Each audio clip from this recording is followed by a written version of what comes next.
I think it was the day before, but Les took me for lunch and tried to basically lecture me about how to do the job, you know, and he said, you know, whatever happens, don't be too partisan.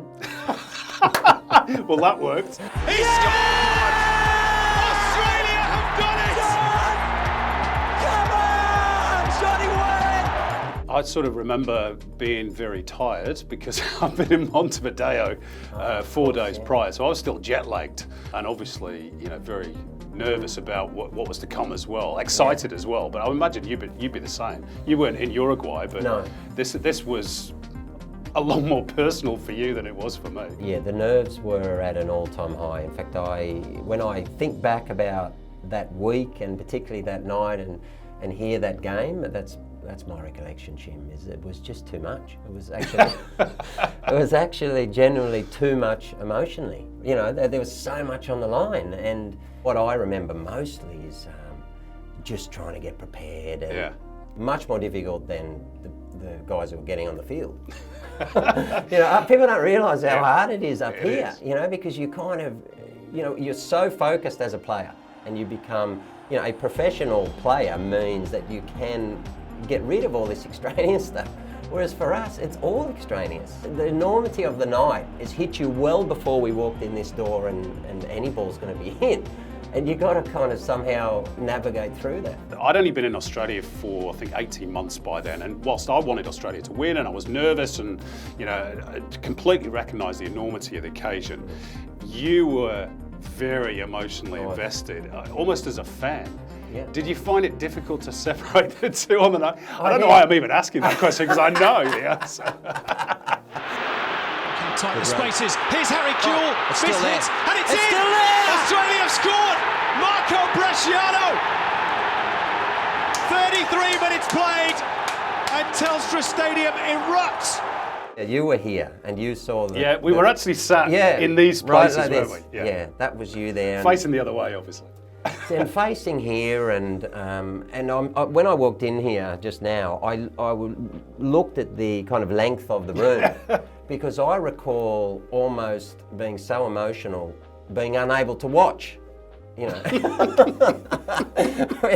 you know, and that is as ridiculous as it sounds, obviously, right? But particularly the penalty shootout. I actually wasn't here next to you in the penalty shootout. I was some steps that way, and I remember, and I remember I was kind of just, you know, just peering over, right? Because it was almost too much that I didn't physically want to watch it. I went home that night thinking we're going to get smashed for that call. Yeah, right. Because it was too emotional. Yes. And yet, as it's turned out, because Australia won, and this is a good lesson, I guess, that everybody is so emotionally invested in sport, because Australia won, I think it's been remembered in the right way, and that's great. You're the pro, and I'm, you know, a heavily invested former player with many teammates on the field in a moment that we knew in Australian sporting history was momentous, win or lose. And so I just say, look, I recognise on a professional level that it was bad. but the thing is, it kind of worked because what happened was people at home were doing what I was doing. And I always tell them about you because I say this juxtaposition was really kind of nice because you were trying to fulfil your professional duties. I was doing my best.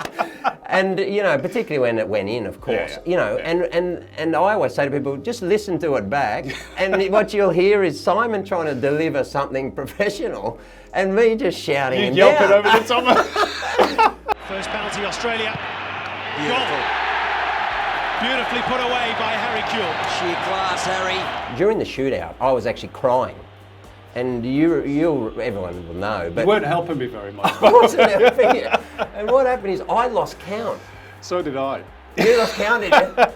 If you remember, but you were putting on your sheet. I was writing on like the a sheet, but, and here was the thing, and I think the combination of the tension, my tiredness, your emotion, and I remember when Schwartzy made the second save.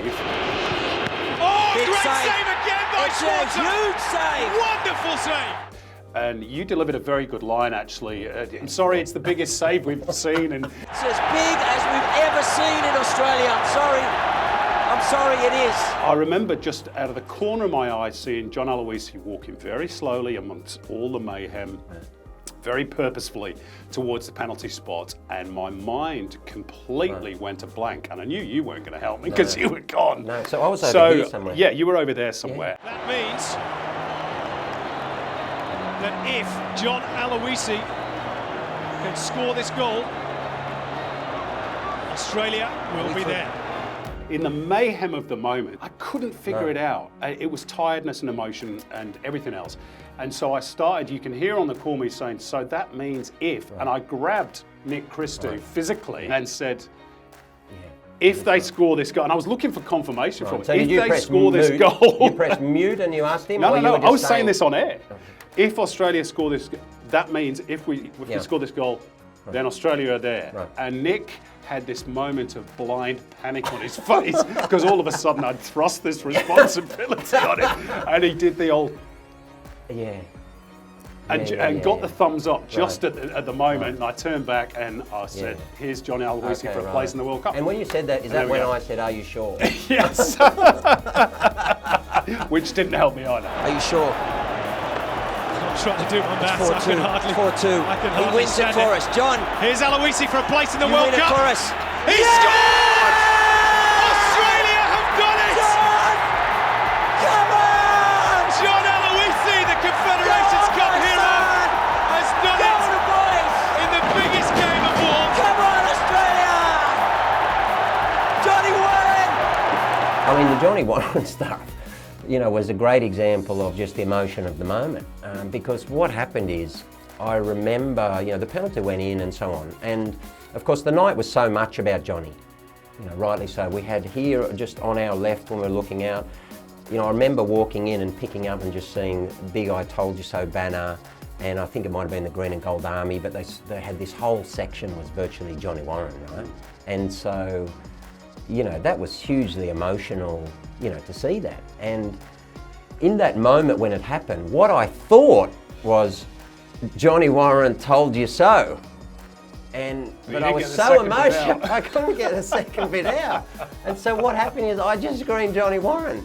And as ridiculous as it is, you know, people have kind of liked it because I got him in there. But it would have been a great line, but I just couldn't, because what happened is, as it happened and Johnny reeled away and he, you know, he was running off that way and everyone was going crazy.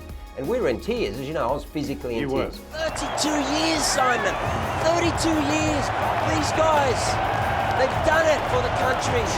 It's something very, very special. And they've put football on the map in this country. I remember after the game walking out and people were, you know, going crazy, obviously. And there was a Indonesian, Australian elderly man who came up to Les and I and said, you know, this is, you know, amazing. And he said, this is the first, I've been here 25 years or something, and he said, this is the first time that I genuinely feel Australian. Right? Yeah. And Les and I were basically in tears with him, because we said, why? What do you mean? And he said, well, because on this night we had this multicultural team do this. I was in the crowd in my green and gold, and I felt that I was one and the same as everyone else in this 80,000+. And Australia was playing the game that I love. Yeah. Was playing the game that I brought from Indonesia here. You know, and we said to him, that's exactly right. I'll tell you a little secret. Me too. Right. That was the night that it changed for me as well. Right. Because it became not just the team I was calling, but also, by extension, you know, my team that I wanted to win as well. This is a team from every community in Australia. It's our team, and our team are going to the World Cup.